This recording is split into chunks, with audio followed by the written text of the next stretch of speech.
si queremos entender la política de verdad, tenemos que hacer algo más que leer titulares. Hay que aprender a escuchar. Pero no escuchar lo obvio, ¿eh? Escuchar lo que no se dice. Los silencios, los murmullos. Ahí es donde está la clave. Venga, vamos a meternos de lleno en este tema. Resulta que la política se mueve, por así decirlo, en dos pistas a la vez. Por un lado está el estruendo. Ya saben, el gran show, los gritos en el Parlamento, los aplausos, todo ese espectáculo que vemos en la tele. Pero luego está el murmullo. Y es ahí, en esas conversaciones en voz baja, lejos de los focos, donde de verdad se corta el bacalao. La analogía del iceberg aquí es perfecta, vamos, porque lo que nos llega a nosotros, lo que sale en las noticias, es solo esa puntita que se ve. Pero la inmensa mole de hielo, la que de verdad tiene la fuerza para cambiar el rumbo, esa está oculta. Se mueve bajo el agua, en silencio, donde nadie la ve. Vale, pues empecemos por el principio. ¿Cómo nace una ley? Pues no nace en el debate público, nace mucho antes, en el silencio, en las sombras. Ahí es donde arranca todo, donde la influencia empieza a tejer su red. Y en esas sombras nos encontramos con una figura fascinante, la sombra. Ojo, no es alguien con un cargo oficial, no es un ministro ni un diputado, su nombre no aparece en ningún sitio.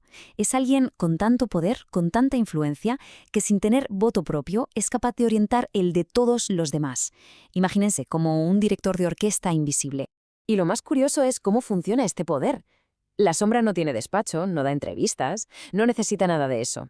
Su poder es mucho más sutil. Puede cambiar el rumbo de una ley entera sin ni siquiera abrir la boca. Es increíble. Nadie la ve, pero, ay amigo, todo el mundo la escucha. Bien, una vez que la idea se ha gestado en la sombra, pasamos al siguiente sonido. Dejamos el silencio y entramos en el territorio del murmullo. Nos vamos a esos lugares ya semipúblicos, donde los acuerdos no se negocian, no, simplemente se cierran. Es el sonido de un apretón de manos. Y esta frase es demoledora. El murmullo es más honesto que el discurso. Uf, es que lo clava, porque el discurso público es puro teatro, una actuación. Pero el murmullo, esa conversación de pasillo, ahí está la verdad. Ahí es donde se oye, sin filtros, lo que de verdad va a pasar. Fíjense en el contraste. Por un lado, el pleno. Un escenario para las cámaras, puro ruido estratégico. Y por otro, la cafetería. Ah, la cafetería. Ahí el objetivo es otro, confirmar. Ver a dos rivales políticos tomando un café puede ser mucho más revelador que horas de debate. Puede significar que una ley ya está pactada. La cafetería al final es el verdadero tablero de la partida. Es que la analogía es buenísima. Piensen en un restaurante. El comedor es elegante, todo está perfectamente presentado, es el espectáculo. Pero ¿dónde se cocina todo? ¿Dónde se decide el plato final? En la cocina, claro, entre el caos, el ruido de los fogones y los murmullos de los chefs.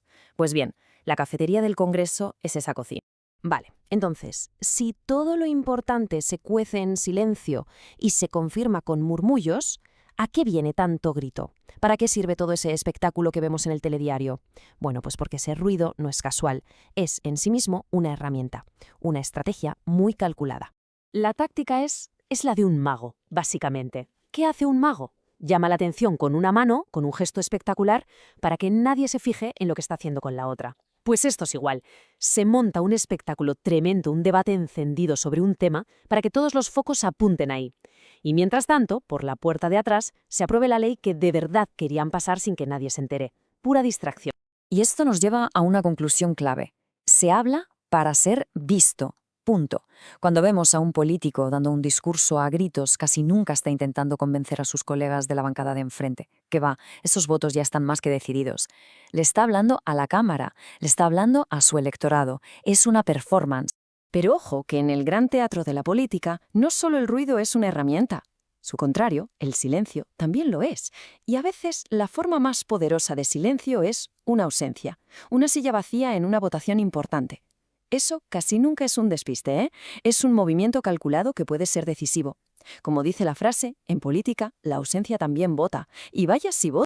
Bueno, hemos viajado desde el silencio más absoluto de las sombras, pasando por los murmullos de la cafetería, hasta el ruido del pleno. Pero, ¿y luego qué? ¿Dónde termina este viaje? Pues termina donde empezamos todos nosotros, en la calle. Ahí es cuando todo este proceso se vuelve real. Y es justo aquí donde la acústica da un vuelco de 180 grados. Todo aquello que se negoció en silencio, que se pactó en susurros, de repente se convierte en algo muy, muy ruidoso. Se convierte en consecuencias reales, tangibles, que afectan a la vida de la gente. Lo que se silenció entre cuatro paredes acaba resonando con una fuerza tremenda en la calle. De repente, una ley deja de ser un papel, un artículo en el BOE. Se convierte en algo tan concreto como la nómina a fin de mes, o el precio que se paga por el alquiler, o los meses que hay que esperar para que te vea un especialista. Es así de simple. Las leyes, al final, nacen en despachos, pero sus consecuencias, esas se viven y a veces se sufren en la calle. Así que, si lo resumimos, hemos trazado el viaje completo de una decisión política a través de sus sonidos. Empieza en el silencio, en la gestación en la sombra. Coge forma con el murmullo de la confirmación en los pasillos. Y explota en la acción, cuando su impacto se oye y se siente en la vida de todos. Está claro que la política se puede explicar con datos, con gráficos, con estadísticas, pero para entenderla de verdad, para captar su esencia, hay que saber escuchar. Escuchar lo que se dice, sí, pero sobre todo, escuchar lo que no se dice. Interpretar los silencios, descifrar los murmullos y no dejarse engañar por el ruido. Así que, la pregunta final es inevitable.